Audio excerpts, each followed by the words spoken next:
എന്താ ഇഷ?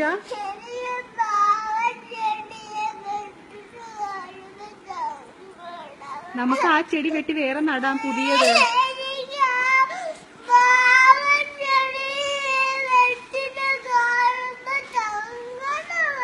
അല്ല, പുതിയ ചെടി വരുമല്ലോ.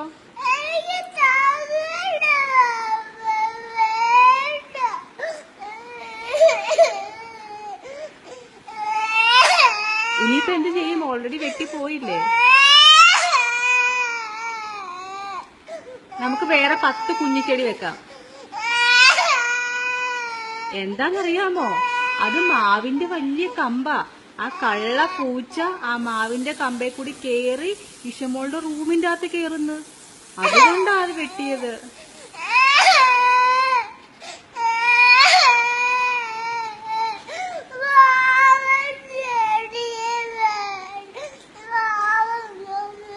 ആ പൂച്ച നമ്മുടെ മുറിയുടെ അകത്ത് എല്ലാം കേറുവടാ.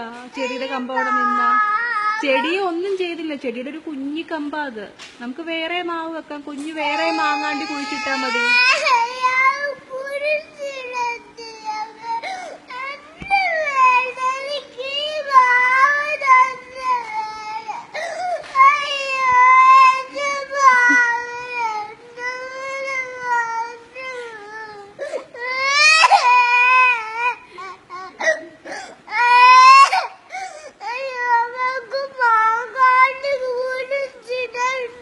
മാങ്ങാണ്ടി കുഴിച്ചിട്ട കൊറേ മാവുണ്ടാവും.